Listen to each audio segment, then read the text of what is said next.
साथियों नमस्कार। आप सभी का एक और परसेंटेज के जबरदस्त क्वेश्चन में मैं स्वागत करता हूं। वीरेंद्र यादव आप सबका। सवाल देखते हैं साथियों, क्या है आज का।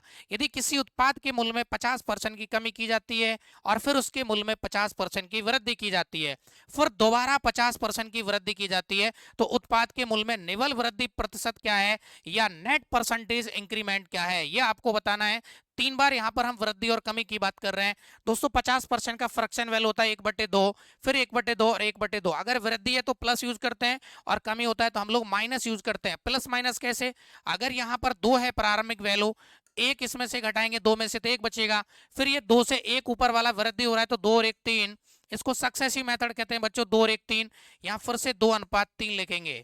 इनको आप मल्टीप्लाई करते हैं तो इधर बनेगा 8 और ये बनेगा 3 और 3 गुना यानी कि 9। ये किसी भी चीज का इनिशियल मान होता है, ये अंतिम वैल्यू होता है। आप देख रहे हैं कि यहाँ पर ओवरऑल अगर 1 बढ़ गया है तो ये चीज आपको परसेंटेज में इंक्रीमेंट बताना था। तो 1 बढ़ा है किससे, 8 से। परसेंटेज के लिए 100 करते हैं गुना, और 1/8 का मतलब बच्चों होता है यहाँ पर 12.5%। तो इस सवाल का जो आंसर आएगा 12.5%। एक और सवाल देखते हैं इसी तरीके से, आपके सामने ये रहा।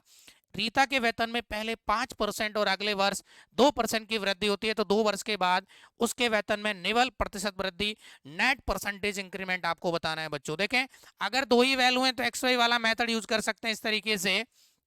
एक्स प्लस वाई और एक्स वाई यानी कि दोनों को गुणा करते हैं, बटे में आप 100 करते हैं।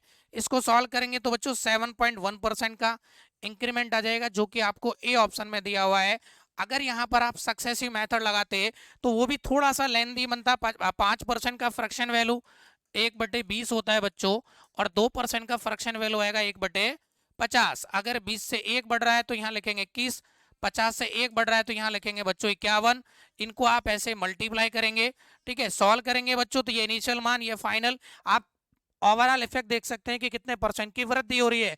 लेकिन अगर दो ही वैल्यू है बच्चों इस तरीके से, तो आप एक्स वाई वाला मेथड यूज करें। अगर मोर देन ज्यादा वैल्यू है और इस तरीके से अगर फ्रैक्शन में आ रहा है, जैसे 16 से 2/3, 12.5, 11 से 1/9, तो वहां पर मैंने जो पिछला मेथड आपको सिखाया है, आप उस वाले मेथड को सही तरीके से यूज कर सकते हैं।